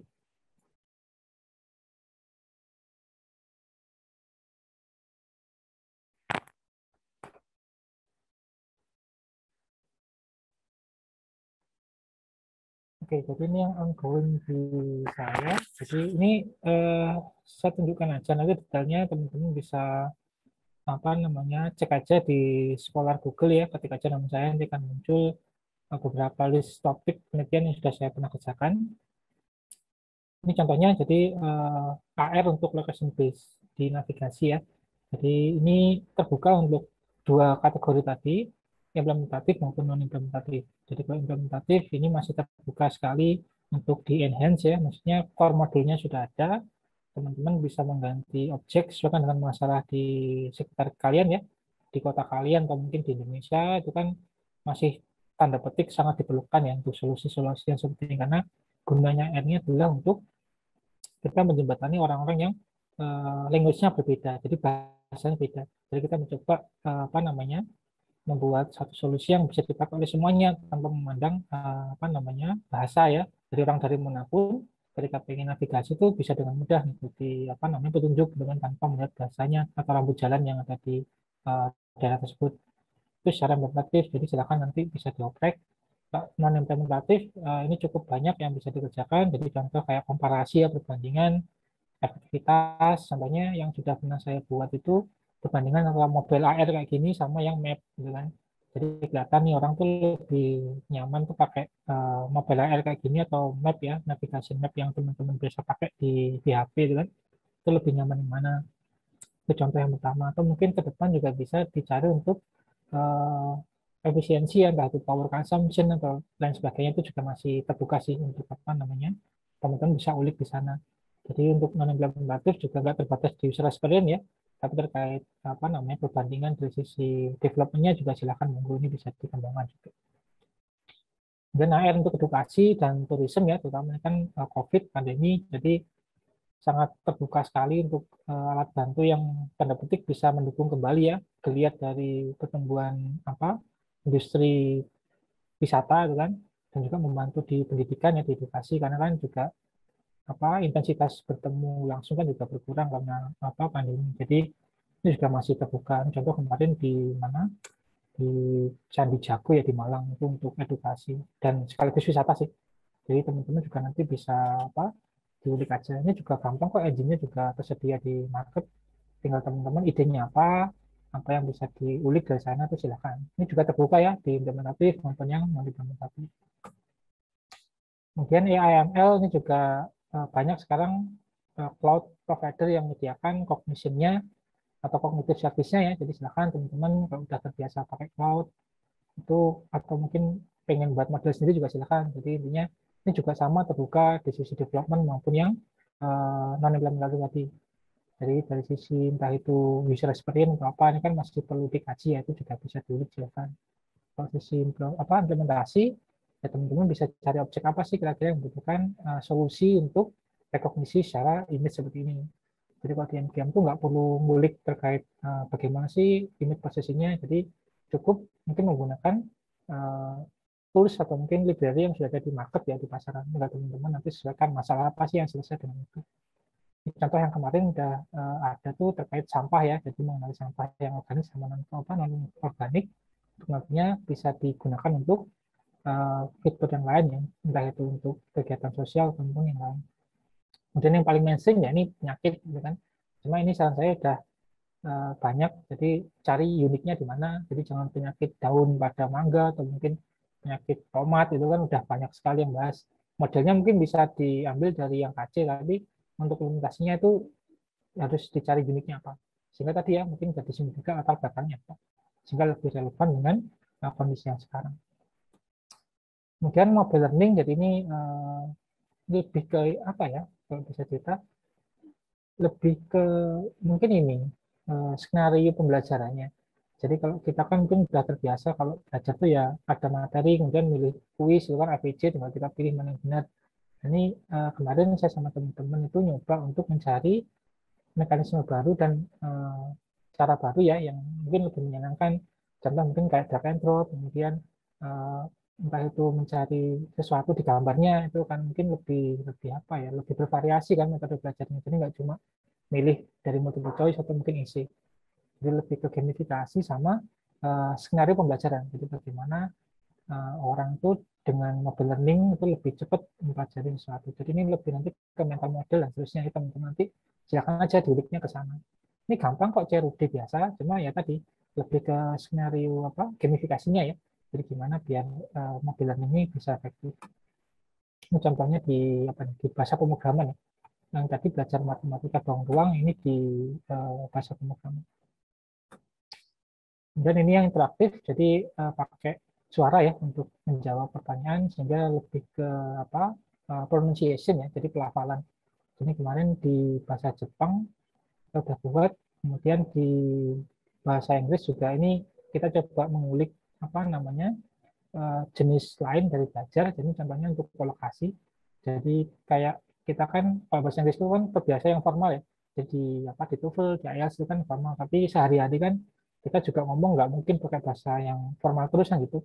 Jadi harus ada konteksnya. Jadi ngomong kalau sama sebaya itu kan beda ya sama kayak kita ngomong sama mungkin atasan dan lain-lain. Nah ini coba kita olah menjadi bentuk yang lebih menarik gitu kan. Ini contohnya kemarin yang sudah dibuat. Ini engine-nya udah ada, tinggal kita mungkin modifikasi konten sama gamifikasi di dalamnya. Jadi ini lebih kayak ke komik itu ya, jadi jelas tuh kondisinya di mana, yang dihadapi siapa, tinggal pemilihan katanya apa. Jadi udah sedikit berbeda dari kita belajar teori yang ada di buku ya. Ini contoh sederhana. Ini juga terbuka sama ya, jadi kan bisa lihat ya, ini UX-nya juga masih sederhana, karena ini masih preliminary study ya, jadi fase awal untuk istilahnya itu proof of concept istilahnya bahasanya itu menguji hipotesis. Jadi bisa nggak sih ini digunakan ya, ternyata bisa diterima dan tinggal lagi pengembangan ke depannya seperti apa. Jadi kalau pengen non implementatif juga bisa, pengen yang implementatif juga ini masih terbuka kesempatan. Ini terkait algoritma, jadi untuk scoring. Jadi kalau kita kan biasanya scoring itu kan kalau di mana Google ya, Google Translate itu kan cuma benar salah ya. Jadi ini kita coba ulik, jadi nggak cuma yes no itu kan nilainya untuk benar salah, tapi ada levelnya, jadi ada grade-nya, jadi 0 sampai 100. Jadi ini lebih kemarin sih lebih ke makhraj ya, makhrajnya Iqra kan gitu. Jadi kalau kita salah makhraj kan, jadi artinya beda itu kan, makanya bedanya juga kita apa namanya kasih solusi kayak kemarin udah mulai ketemu polanya, jadi tinggal dikembangkan. Itu berikutnya ini di bidang kesehatan ini sama, jadi memanfaatkan apa cognitive service tadi, cuma ditambahkan algoritma. Jadi biar bisa mengenali apa namanya jarak level ini ya minus ya di mata yang orang-orang kena miopi itu. Jadi nggak perlu ke dokter atau nggak perlu ngukur manual dengan penggaris dengan minusnya ragunya itu jaraknya berapa diopter ya. Jadi cukup pakai smartphone. Berikutnya ini yang open explore, jadi silakan teman-teman bisa berkreasi. Ini topik yang mungkin terbuka sekali. Jadi VR untuk terapi, contohnya untuk mata, sama ini contoh untuk perumahan ya. Jadi ini kan juga pandemi juga. Jadi orang juga kalau pengen beli rumah kan nggak bisa on-site ya. Jadi ini bisa diulik. Jadi seperti apa sih yang nyaman untuk VR-nya. Biar orang tuh tahu bagaimana yang ingin dibeli tapi nggak harus ke lokasinya. Itu contoh sih untuk VR. Berikutnya ini location based, jadi saya fokusnya di dua hal ini ya, jadi cloud sourcing sama cloud sensing. Jadi cloud sourcing itu ya penggunanya, jadi ada dua sistem ya, yang satu dashboard di website, yang satu itu di mobile device. Jadi mobile device-nya nanti akan tanda petik aktif ya, actively untuk ngirim data ke servernya, sehingga dashboard itu bisa punya data yang mungkin dibutuhkan untuk entah itu mengambil keputusan atau apa. Yang kedua cloud sensing, jadi sensingnya pasif ya. Jadi pasif itu apa ya? Sederhana mungkin kayak aksiometer. Jadi tiap orang yang punya aplikasi yang teman-teman buat nanti bisa ngerekam tuh. Contoh aksiometer untuk jalan rusak tentunya. Jadi nanti kita bisa mapping gimana itu sebarannya seperti apa sih jalan rusaknya. Cuma datanya dari HP-nya pengguna, kan? Cuma pasif itu kan, pengguna nggak perlu submit apa namanya submit secara aktif gitu. Nanti datanya bisa kita bicarakan lah. Mungkin saya buat jadwal sendiri nanti ya. Berikutnya blockchain juga silakan, ini masih sangat terbuka sekali topiknya, masih hal baru banget itu kan, dulu kan juga belum banyak yang ngulik di sini, jadi silakan. Jadi ini solusi baru untuk semua masalah yang mungkin ada ya, jadi entah itu masalah lama atau mungkin masalah baru juga ini bisa diaplikasikan. Jadi lebih ke UMKM, silakan. Jadi intinya mempermudah UMKM untuk cepat berkembang ya, ini silakan. Itu untuk blockchain. Berikutnya ini ASMR, jadi Autonomous Sensory Meridian Response. Jadi kalau teman-teman mungkin tahunya mukbang contohnya, tapi ini lebih dari mukbang ya. Jadi ini kita gunakan untuk terapi. Jadi contoh orang insomnia, susah tidur, itu kita coba buatkan solusi gimana caranya biar secara psikologi itu bisa membantu depresi maupun penyakit-penyakit yang sifatnya lebih ke psikologis ya. Jadi kayak satisfying sesuatu ya, itu nanti per orang kan beda-beda, itu kita coba cari gimana sih karakteristiknya sehingga kita bisa buat solusi. Oke, mungkin itu ya. Jadi intinya bebas di sini topiknya, teman-teman bisa ngajukan topik sendiri, tapi tadi ya tetap harus ada dasar yang relevan. Sehingga nanti kalau memang tertarik diskusi dengan saya, itu saya biasanya agendakan tiap hari Jumat ya. Jadi tiap hari Jumat itu saya biasanya buat bisik ya. Jadi bincang asik sebenarnya. Tiap Jumat setelah jam 4. Nanti mungkin linknya bisa saya taruh di chat ya. Jadi teman-teman yang interest bisa langsung join aja. Kita ngobrol santai di sana. Jadi teman-teman punya ide apa, punya topik apa, atau tertarik dengan tadi yang saya sampaikan dan ingin join ya juga silahkan. Nanti bisa didiskusikan lebih lanjut ya di hari Jumat. Jam 4 ke atas ya, jadi mulai jam 4 sampai mungkin maghrib lah saya bahas. Baik, mungkin itu Pak Aki dari saya kembalikan ke Pak Aki. Ya baik, terima kasih banyak Pak Komang. Jadi ini karena waktunya sudah hampir habis ya, jam 3 sore sudah diperingatkan untuk ditutup room-nya. Jadi mungkin bagi yang ingin kontak lebih jauh, misalkan ini ke Bu Hanifa itu sudah ada nomornya ya, Mas Febrian Dias, ini silakan nanti langsung hubungi Bu Retno dan Bu Hanifa. Jadi mungkin itu ya, Saya ucapkan terima kasih kepada Bapak Ibu dosen yang telah sharing topik-topik skripsi. Kemudian kepada panitia juga saya ucapkan terima kasih telah mempersiapkan acara ini. Jadi mungkin itu yang bisa saya sampaikan. Selamat sore. Wassalamualaikum warahmatullahi wabarakatuh. Saya kembalikan lagi kepada panitia. Waalaikumsalam. Terima kasih Pak Aki. Ya, sama-sama Bu Terima Ani. kasih semuanya. Waalaikumsalam. Terima kasih Pak Agi dan Bapak Ibu dosen pemateri.